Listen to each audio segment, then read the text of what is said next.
ಆತ್ಮೀಯ H16 news ಅರ್ಥಾತ್ ಹೇ ಚಿತ್ತಾರಾಮ್ ವೀಕ್ಷಕರೇ, ನಾನು ನಿಮ್ಮ ಎಮ್ಮ ಅಥವಾ ಮಲ್ಲಪ್ಪ ಚೋದವರ. ಈ ದಿನ ವಿಶೇಷವಾಗಿ ಹೋಳಿ ಹಬ್ಬನ ಎಲ್ಲರೂ ಆಚರಿಸ್ತಾ ಇರ್ತೀರಿ. ಬಣ್ಣದಲ್ಲಿ ಮಿಂದಿ ಹೇಳ್ತಾ ಇರ್ತೀರಿ, ಬಣ್ಣವೇ ನಿಮ್ಮ ಬದುಕಪ್ಪ ಅಂತ ಇರ್ತೀರಿ. ಇಂಥ ಒಂದು ವರ್ಷದಲ್ಲಿ ಬರುವ ನೂತನ ವಿಶೇಷ ಕೆಲವು ನಮ್ಮ ಕಡೆ ಅಂತ ಇದು ಗಂಡಸರ ಹಬ್ಬ ಅನ್ನೋಷ್ಟು ಮಟ್ಟಿಗೆ ಮಾತಾಡ್ತಾರೆ. ಹೆಣ್ಮಕ್ಳು ಆಚರಿಸ್ತಾ ಇದ್ದೀರಿ ಇದನ್ನು. ಎಲ್ಲ ದಿಶೆಯಲ್ಲೇ ಈ ಹೋಳಿ ಹಬ್ಬದ ಕುರಿತ ಒಂದಿಷ್ಟು ಮಾತುಕತೆ ನಮ್ಮ ಪ್ರೀತಿಯ ಶ್ರೀ ರಾಮಚಂದ್ರ ಕಾಕಡೆ ಅವ್ರ ಜೊತೆಗೆ. ಕಾಕಡೆ ಅವರು ಸ್ವಾಗತ ನಿಮಗೆ. ನಮಸ್ಕಾರ ಸರ್.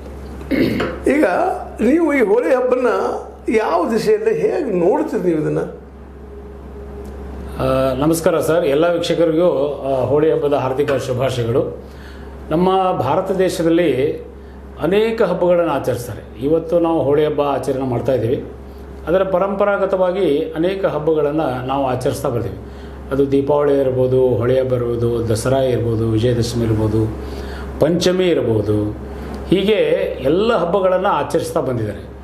ಮೊಟ್ಟ ಮೊದಲನೇದಾಗಿ ಇವತ್ತಿಗೆ ಏನಾಗಿದೆ ಅಂದರೆ, ನಿಜವಾಗಿರ್ತಕ್ಕಂಥ ಹಬ್ಬಗಳ ಆಚರಣೆಯ ಮಹತ್ವ ಏನು, ಯಾಕೆ ಆಚರಿಸಬೇಕು, ಅದಕ್ಕೆ ಆಗಿರ್ತಕ್ಕಂಥ ಒಂದು ಐತಿಹಾಸಿಕವಾಗಿರ್ತಕ್ಕಂಥದ್ದು ಇರ್ಬೋದು, ಪೌರಾಣಿಕವಾಗಿರ್ತಕ್ಕಂಥದ್ದು, ವೈಜ್ಞಾನಿಕವಾಗಿರ್ಬೋದು ಅಥವಾ ಸಾಮಾಜಿಕವಾಗಿರ್ಬೋದು. ಈ ಎಲ್ಲ ದೃಷ್ಟಿಕೋನದಿಂದ ನೋಡಿದಾಗ ಹಬ್ಬಗಳ ಮಹತ್ವ ಭಾಳಷ್ಟು ಇದೆ ಅಂತಕ್ಕಂಥದ್ದು ನಾವು ಅರ್ಥ ಮಾಡ್ಕೊಳ್ಬೇಕು.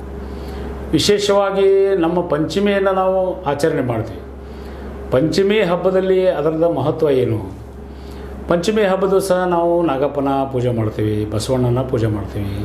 ಅದೊಂದು ಮಣ್ಣು, ಅದನ್ನ ಯಾಕೆ ಪೂಜೆ ಮಾಡಬೇಕು ಅನ್ನೋಂಥ ಅದನ್ನು ಕೂಡ ಮಾಡೋರಿದ್ದಾರೆ.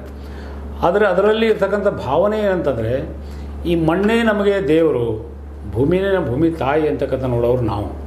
ಸೊ ಅವಳಿಗೆ ಒಂದು ಕೃತಜ್ಞತೆಯನ್ನು ಸಲ್ಲಿಸಬೇಕು ಅನ್ನೋಂಥ ನಿಟ್ಟಿನಲ್ಲಿ ಅದಕ್ಕೊಂದು ಏನೋ ಮೂರ್ತಿ ಮಾಡಿದ್ರು.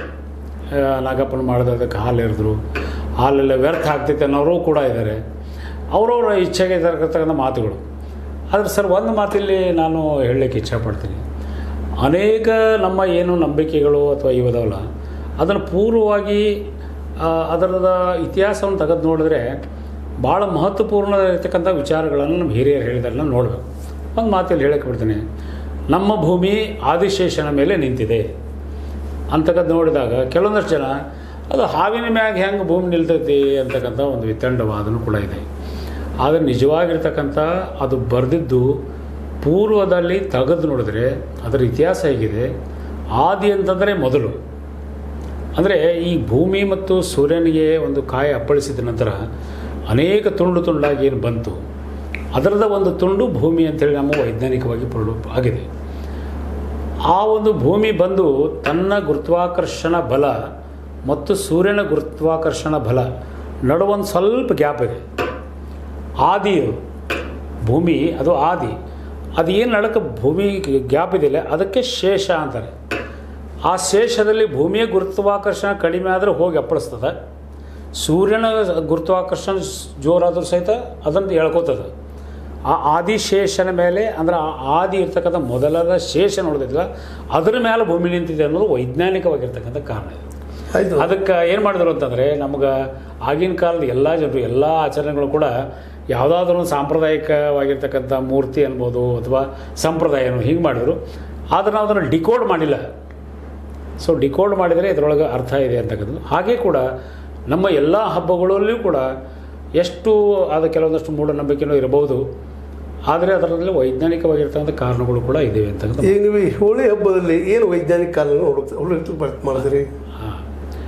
ಈಗ ಭಾಳಷ್ಟು ಅಂತಂದರೆ ಒಂದು ಸ್ವಲ್ಪ ನಾವು ಐತಿಹಾಸಿಕವಾಗಿರ್ತಕ್ಕಂಥ ಕಾರಣ ನೋಡಿದರೆ, ಹೋಳಿ ಹಬ್ಬ ಯಾಕಂದರು, ಕಾಮದಹನ ಯಾಕಂದರು, ಕಾಮನ ಹಬ್ಬ ಅಂತ ಯಾಕಂದರು, ಅದನ್ನು ಸ್ವಲ್ಪ ನಾವು ಅರ್ಥ ಮಾಡಿಕೊಂಡ್ರೆ ಇದು ಕೇವಲ ಒಂದು ಕಥೆ ಅಂತ ನಮಗೆ ಅನಿಸ್ತದೆ.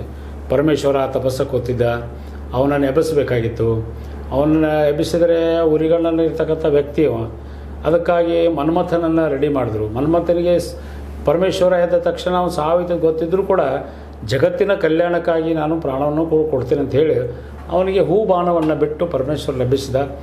ಆಮೇಲೆ ಪರಮೇಶ್ವರ ಸಿಟ್ಟಿಗಳನ್ನ ನೋಡಿದಾಗ ಮನ್ಮಥನ ದಹನ ಆಯಿತು, ಕಾಮನ ದಹನ ಆಯಿತು.